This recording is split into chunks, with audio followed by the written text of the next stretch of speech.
Hello Year 10, it's Mr. Godman here and I'm going to be taking your lesson today, and we're going to look at the consequences of the First Berlin Crisis.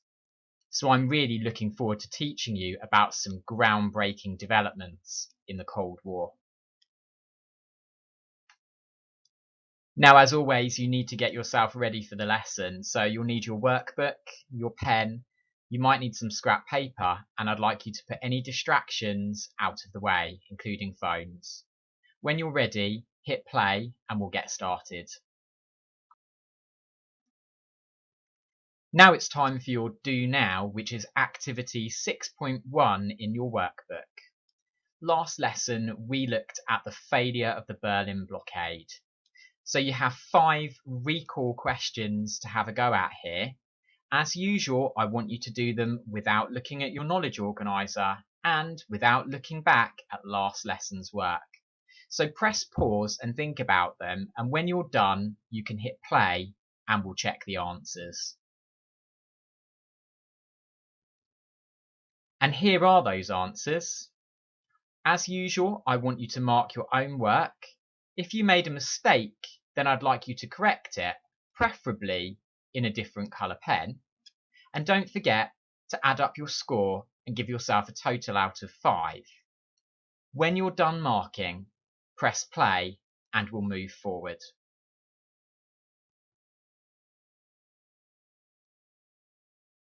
So in today's lesson, we're going to look at the consequences or results of the First Berlin Crisis.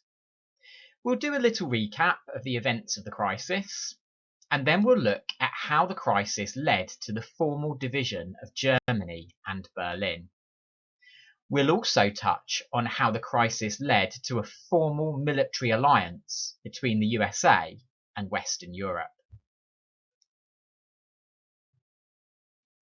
The next step is to update your knowledge organizer. We're still working on theme 2, the development of the Cold War, and the big event that we're going to look at today is event 22 on your timeline, the creation of West and East Germany.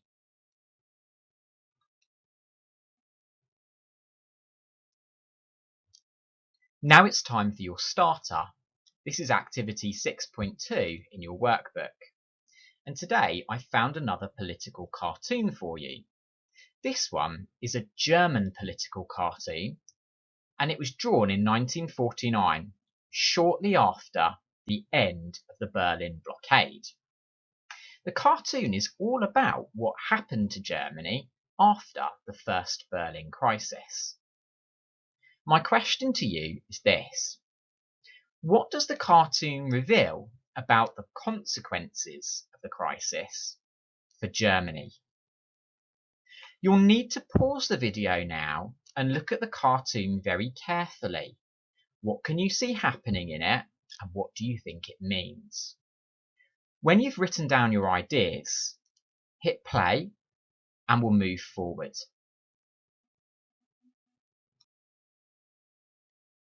Now this cartoon is quite tricky because there's so much going on in it. Let's have a look at some good answers. Hopefully you noticed that the eagle is wearing a crest which has the German flag on it, and the eagle has 2 heads. This represents the fact that Germany was divided in 2 after the First Berlin Crisis. Now one of the eagle's heads is facing west and the other one is facing towards the east.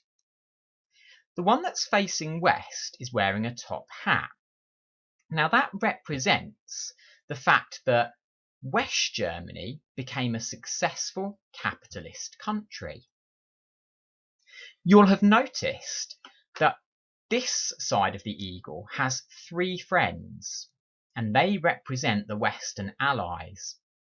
And as you can see, they're treating the eagle very kindly. You might even notice one of them is tickling his throat, giving him something to eat.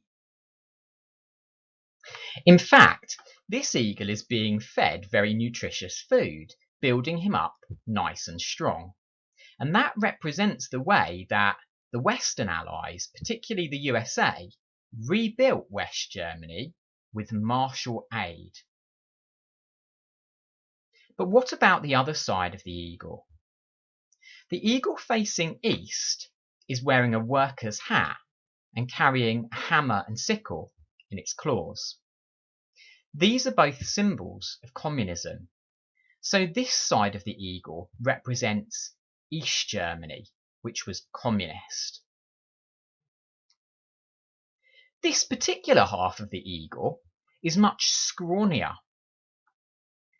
That represents how weak the economy of East Germany was and how dependent it was on the Soviet Union. And instead of being fed nutritious food, this side of the eagle is being fed with artillery, cannons. That represents the fact that East Germany was militarized by the Soviet Union, or filled with weapons and armed forces. This cartoon represents the formal division of Germany after the First Berlin Crisis. Germany was formally divided into two separate countries, West Germany and East Germany. Now I'd like you to pause at this point and write down an idea which you missed. When you're done, hit play and we'll move forward.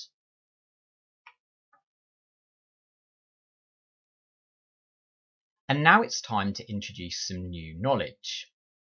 We're still working on the First Berlin Crisis today, but today we're going to look at the consequences of the crisis.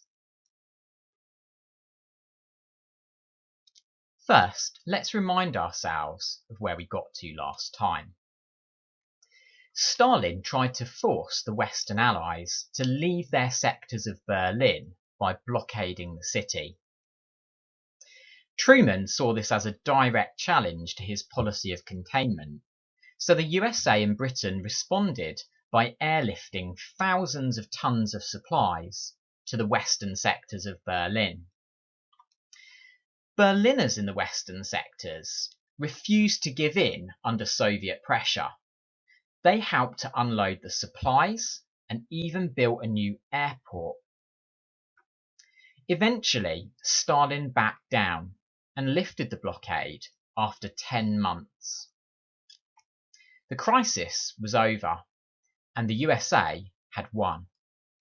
The Western Allies were still in Berlin. Now let's look at the consequences of the First Berlin Crisis. Firstly, for the Soviet Union. This was a humiliating failure for Stalin. He had tried and failed to remove the Western Allies from their sectors of Berlin, and in the end, Stalin had to back down and call off the blockade.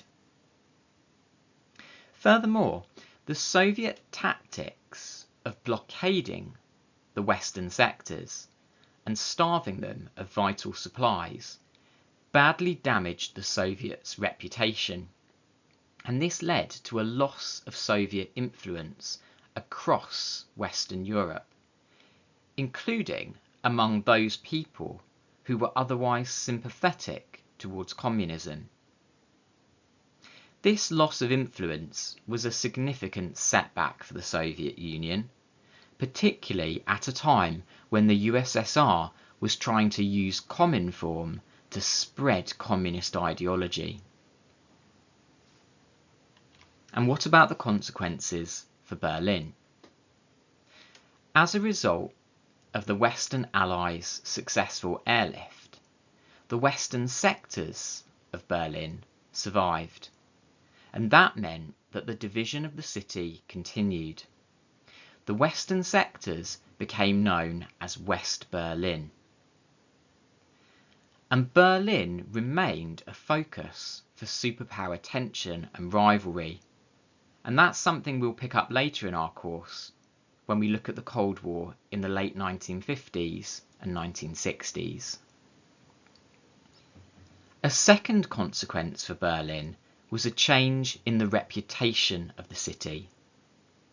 Now remember, the First Berlin Crisis happened just 3 or 4 years after World War II. And for most people at that time, Berlin was associated with Hitler and Nazism and dictatorship. But as a result of this First Berlin Crisis, the reputation of Berlin began to change. It became a symbol of freedom and democracy behind the Iron Curtain, and that's a theme which we'll pick up later in our course. And what about the consequences for Germany? Well, at Potsdam, the superpowers had agreed that Germany would be temporarily divided into zones. However, as a result of the First Berlin Crisis, Germany was divided formally and permanently into 2 separate countries. Just days after Stalin called off the blockade, the Western Allies went ahead and created West Germany from their zones. This was a capitalist democracy with an elected parliament and an elected chancellor. The Soviets reacted to this by forming East Germany in October of 1949. This was another communist satellite state. For the next 40 years, there were 2 separate Germanys on the map. Germany had been formally and permanently divided.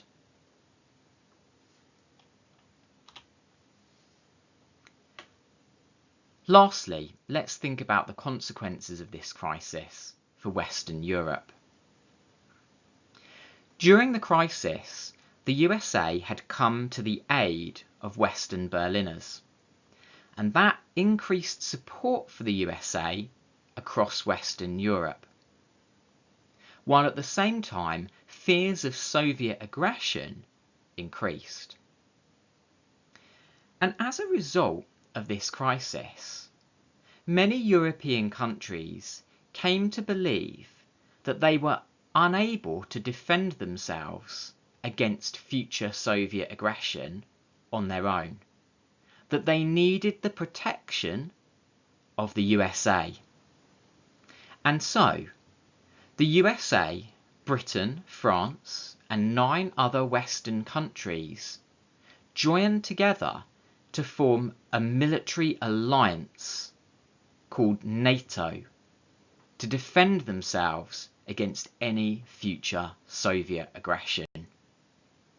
And in our next lesson, we'll look a little bit more at NATO and understand the consequences which it had.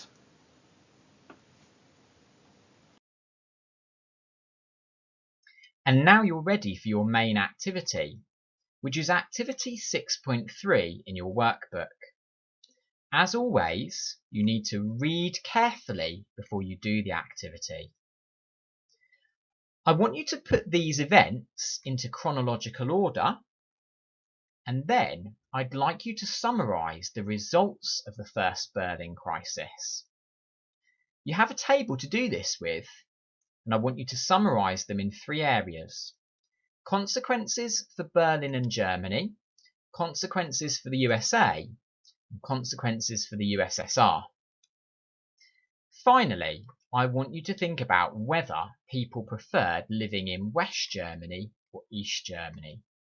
And I'd like you to give me some reasons for your decision. Well done in today's lesson, Year 10. If you'd like to take this a bit further, you could do some research of your own into East Germany. You could make a spider diagram about its most important leaders, what its flag represents, perhaps the key moments in its history, and you could investigate its notorious secret police force the Stasi.